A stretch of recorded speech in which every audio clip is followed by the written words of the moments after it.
بسم اللہ الرحمن الرحیم۔ ناظرین السلام علیکم، میں ہوں آپ کا میزبان صابر شاکر وفاقی دارالحکومت اسلام آباد سے۔ کچھ تازہ ترین اطلاعات ہیں۔ آج کا دن کافی امپورٹنٹ تھا کیونکہ دنیا بھر کی نظریں لگی ہوئی تھیں انسداد دہشت گردی کی عدالت پر۔ کیوں؟ اس کی وجہ ہے کہ ایک ہائپ کریٹ تو گورنمنٹ نے خود ہی کی تھی۔ وفاقی وزیر داخلہ رانا ثناء اللہ صاحب نے پچھلے دنوں یہ کہا تھا کہ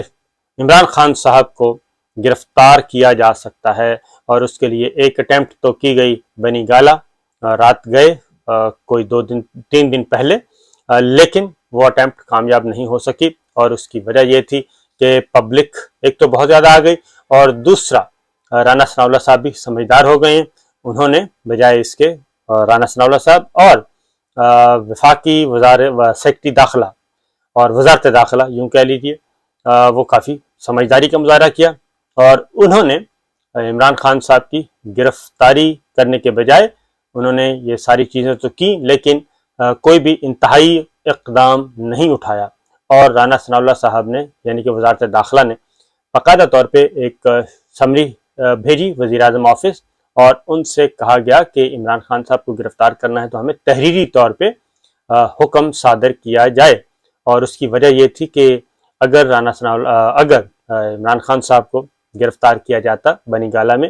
اور وہاں پہ یقیناً ہنگامہ ہونا تھا، اور لوگوں نے رجسٹ کرنا تھا، اور پھر کوئی شرارتی عناصر بھی اس میں موجود ہو سکتے تھے، اور ان شرارتی عناصر نے کوئی نہ کوئی گولی یا کوئی فائر کرنا تھا، جس کی وجہ سے جوابی فائرنگ بھی ہو جانی تھی، اور بہت زیادہ خون خرابے کا اندیشہ تھا۔ اور چونکہ یہ ایک واقعہ پہلے سانحہ ماڈل ٹاؤن کی صورت میں ہمارے سامنے موجود ہے، اور کردار وہی تھے۔ دلچسپ بات یہ ہے کہ سانحہ ماڈل ٹاؤن کے وقت جو مرکزی کردار تھے، وہی مرکزی کردار اب ایک جگہ پہ جمع ہیں،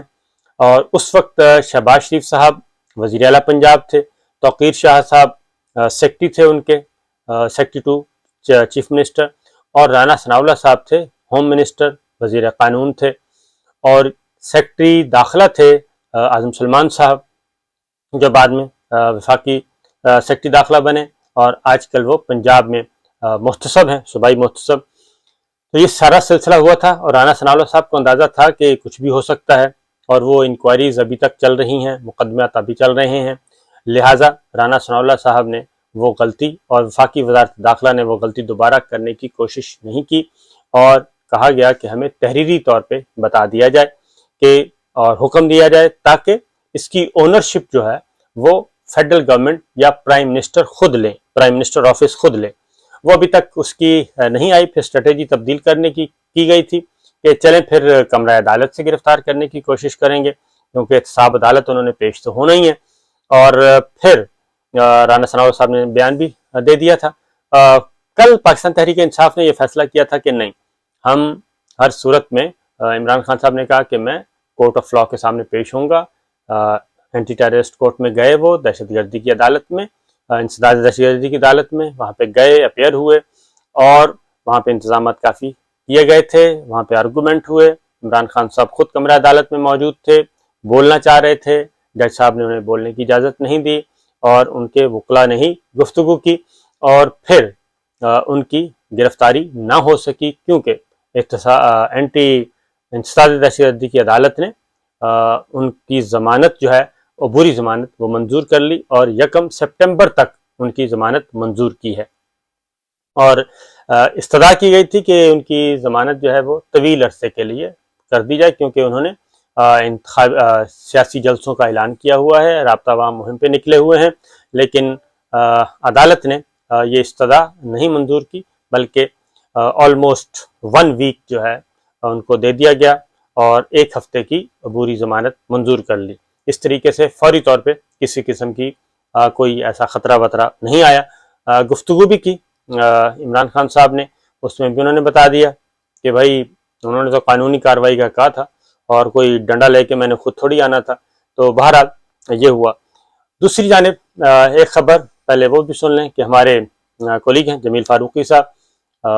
اینکر پرسن ہیں، یوٹیوب پہ ایکٹیو ہیں، کافی زیادہ سوشل میڈیا پہ ایکٹیو تھے، وہ آپ کو پتہ گرفتار ہیں۔ ان کے ساتھ بھی کافی غیر انسانی رویہ اختیار کیا گیا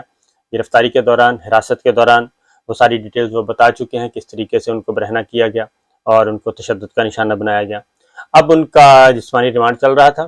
وفاقی پولیس کے پاس تھے، اسلام آباد پولیس کے پاس۔ اسلام آباد پولیس سے آج ان کا بتایا گیا جی کہ ان کا موبائل برآمد کر لیا گیا ہے، اور اب ہمیں ضرورت نہیں ہے، اب ان کو ایف آئی اے کو ضرورت ہے۔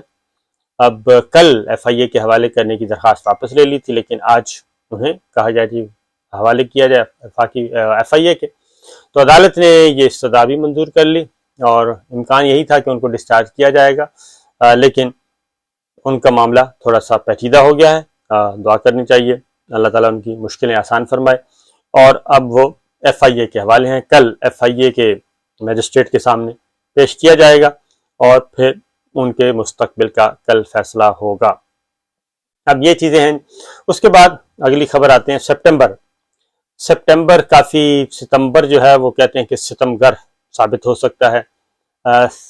ستمبر میں 2-3 ایونٹ ہونے ہیں، اور جو امپورٹنٹ ایونٹ ہے وہ یہ ہے کہ ستمبر میں نواز شریف صاحب کی وطن واپسی کا اعلان کیا گیا ہے، اور ایک تو مبینہ طور پہ بتایا جا رہا ہے کہ یہاں پہ وہ آلریڈی اوور اسٹے تھے، انہوں نے واپس جانا ہی جانا ہے، اور دوسرا جو ایک اور بات بتائی جا رہی ہے وہ یہ ہے کہ وہ واپس وہ کوئی اور طریقہ بھی اختیار کر سکتے ہیں، ان کا یہ ایشو نہیں ہے کہ وہ کسی اور ملک میں بھی جا سکتے ہیں، وہ کسی مڈل ایسٹ کے ملک میں بھی جا سکتے ہیں، لیکن وہ پاکستان ہر صورت میں جانا چاہتے ہیں، اور اس کی وجہ ہے کہ ان کی پارٹی مسلم لیگ نواز جو ہے، اس پارٹی کا بھی تقاضا ہے کہ اب آپ واپس آئیں، کسی بھی طریقے سے واپس آئیں، اور واپس آ کے اپنے پارٹی کے نظم و نسق اور پارٹی کی قیادت سنبھالیں، اور اگر آپ نہ آئے اور آپ ایبسنٹ رہے تو پھر پارٹی جو ہے وہ ہاتھ سے نکل جائے گی، اور جو پارٹی کا بیانیہ ہے، یعنی کہ مریم بی بی کا اور نواز شریف صاحب کا، وہ بیانیہ جو ہے وہ دم توڑتا جا رہا ہے، یا اس دم کو اس بیانیے کو پارٹی کے اندر ہی کل کیا جا رہا ہے۔ اور اس کے تانے بانے وہ کہہ رہے ہیں کہ جی چونکہ شہباز شریف صاحب اس وقت حکومت میں ہیں، پرائم منسٹر ہیں، اور کابینہ سب کچھ بنائی ہوئی ہے، تو وہ پریشر جو ہے اس طریقے سے آپ کی غیر حاضری میں جو ہم کرنا چاہتے ہیں وہ ہو نہیں رہا، اس لیے آپ کا پاکستان آنا اور پارٹی کی قیادت سنبھالنا بہت ضروری ہے۔ اس کی وجہ کچھ بتائی جاتی ہے کہ کچھ گروپس جو ہیں، یعنی کہ جو سمجھے جاتے ہیں کہ نواز شریف صاحب کے بہت کلوز ہیں، مریم صاحبہ کے بہت کلوز ہیں، ان کو لفٹ نہیں کروائی جا رہی، اور ان کو ذمہ داریاں نہیں دی جا رہی، اور شہباز شریف صاحب جو ہیں وہ معاملات اپنے ہاتھ میں لیے ہوئے ہیں، اور لہٰذا یہ معاملات خراب ہو رہے ہیں، اور جو ہم چاہ رہے ہیں، جس طریقے سے چاہ رہے ہیں وہ نہیں ہو رہا۔ لہٰذا اسحاق ڈار، ایک اور بھی اشارہ ملا، اسحاق ڈار صاحب کی آج ایک پیٹیشن تھی، اپیل تھی سپریم کورٹ آف پاکستان میں، اور ان کو اشتہاری قرار دیا ہوا تھا، تو اس کے سپریم کورٹ پہنچے ہوئے تھے، تو وہاں پہ باقاعدہ طور پہ ارلی ہیئرنگ کے لیے یہ درخواست لگوائی گئی تھی، لیکن آج سپریم کورٹ کو بتایا گیا کہ جی بٹ صاحب جو ان کے وکیل ہیں سلمان بٹ صاحب وہ اویلیبل نہیں ہیں، اور تو جسٹس اعجاز الحسن صاحب نے اور جسٹس مظاہر علی اکبر نقوی صاحب نے پوچھا کہ یہ تو ارلی ہیئرنگ کے لیے لگوائی گئی تھی، تو انہوں نے کہا جی کل رات ہی وہ ملک سے باہر بیرون ملک گئے تھے، واپس آئے ملک میں، تو ان کی طبیعت ٹھیک نہیں ہے، لہٰذا اس کو آپ ارجنٹ کر دیں۔ وہ ڈیٹ ان آفس ہو گئی ہے، تو ڈیٹ ان آفس 2 ہفتے کے لیے انہوں نے کہا تھا مؤخر کر دیں، تو ڈیٹ ان آفس ہو گئی ہے جب بھی بٹ صاحب سلمان بٹ صاحب، تو اس میں بھی یہ ایشو شاید نہیں ہے جو بتایا گیا عدالت میں، اس کے پیچھے بھی پولیٹیکل ایشو ہیں، یعنی کہ ٹھیک ہے بٹ صاحب ہوں گے علی، لیکن جو ایشو بتایا گیا وہ یہ نہیں ہے، وہ ایشو یہ ہے کہ اسحاق ڈار صاحب بھی نواز شریف صاحب کے ساتھ ہی اب واپس آئیں گے، اگر تو کوئی پیکج ڈیل ہو گئی تو نواز شریف صاحب، اسحاق ڈار صاحب دونوں ہی پاکستان پہنچیں گے۔ اب ڈیل کیا ہو رہی ہے؟ ڈیل یہ ہو رہی ہے کہ نواز شریف صاحب کوشش کی جا رہی ہے کرنے کی، نواز شریف صاحب واپس جانا چاہتے ہیں، پہلی بات تو یہ ہے کہ گرفتار نہ کیا جائے، اور ان کو لینڈ کریں پاکستان میں، گرفتار نہ ہوں، اپنی سیاسی سرگرمیاں کریں، سب کچھ کریں۔ تو یہ چیز پہلے تو تھا کہ پنجاب گورنمنٹ اپنی تھی، سب کچھ تھا، لیکن اب ذرا مشکل کام ہے، اس میں اسٹیبلشمنٹ کچھ نہیں کر سکتی، ملٹری لیڈرشپ، اس میں جب تک جوڈیشری آن بورڈ نہ ہو۔ اب جوڈیشری میں معاملات ہیں، جوڈیشری کے ذریعے اب عدالت سے رجوع کرنا پڑے گا، عدالت کے سامنے سرنڈر کرنا پڑے گا، قانون یہ کہتا ہے، اور عدالت کے سامنے سرنڈر کریں کیونکہ ان کو سزا ہوئی ہے، جو اصل مسئلہ ہے ان کو سزا ہوئی ہے، بڑا پیچیدہ مسئلہ ہے، کافی گہری قسم کی سرجری کرنی پڑے گی سسٹم میں جا کے، اور سزا یافتہ ہیں، اور پھر انڈرٹیکنگ دے کے گئے تھے، وہ بھی لمبا ہو گیا کام، پھر ان کی پراپرٹیز کی نیلامی کا سلسلہ بھی شروع ہو چکا ہے، ابسکانڈر بھی ڈکلیئر کر دیے گئے ہیں، کافی ہے، تو وہ ساری چیزوں کو ریورس کرنا ایگزیکٹو آرڈر کے ذریعے تو ممکن نہیں ہے، لہٰذا اس پہ کوئی بنانے کی کوشش کی جا رہی ہے کہ جناب آئیں مل بیٹھ کے ذرا بات کرتے ہیں۔ ایک وزٹ ہو چکا ہے لندن کا، اور دوسرا وزٹ ابھی ہونا ہے، اور مجھے بہت ہی قریب ترین جو لوگ ہیں میاں صاحب کے بھی اور مریم بی بی کے بھی، انہوں نے بھی یہ بات کنفرم کی ہے کہ سپٹمبر میں حتمی مذاکرات ہوں گے، اور حتمی مذاکرات ایک فریق کا تو ساروں کو پتہ ہے، دوسرے فریق کا بھی اب تو دوسرے فریق کا بھی ساروں کو پتہ ہے، تو دیکھتے ہیں کہ یہ مذاکرات کے اصول و ضوابط کیا ہوں گے۔ جو چیز چل رہی ہے وہ ابھی بھی میں آپ کو بتا دیتا ہوں کہ تینوں آپشن موجود ہیں جی۔ نمبر 1 ایکسٹینشن ہے، اب ایکسٹینشن کے بدلے میں وہ کہتے ہیں کہ نواز شریف صاحب ایکسٹینشن تو ہو جائے گی، ہو سکتی ہے، لیکن انہیں کیا ملے گا، مسئلہ یہ ہے، اور مسئلہ یہی ہے کہ ایکسٹینشن ہوتی ہے تو پھر نواز شریف صاحب کچھ زیادہ مانگ رہے ہیں۔ نواز شریف صاحب کہتے ہیں کہ نہ صرف وطن واپسی ممکن ہو، بلکہ جو ان کی ڈسکوالیفیکیشن ہے لائف ٹائم کی، اس کو بھی ریویو کرنا چاہیے، وہ بھی ختم ہونی چاہیے۔ اب ان کی ختم ہوگی تو جہانگیر ترین صاحب کی بھی ختم ہو جائے گی، اور پھر کل کلان اگر عمران خان صاحب کو سزا ہوتی ہے تو عمران خان صاحب کی بھی پھر جو ڈسکوالیفیکیشن ہے وہ 5 سال کے لیے ہوگی، اور 5 سال کے بعد وہ بھی واپس آ جائیں گے پالیٹکس میں۔ یعنی جو ان شارٹ آپ کو بتاؤں کہ نواز شریف صاحب واپس آ جائیں، وہ ان کے 5 سال پورے ہو چکے ہیں، وہ ڈسکوالیفیکیشن جو نااہلی ہے وہ 5 سال کر دی جائے، وہ لیجسلیشن بھی ہو سکتی ہے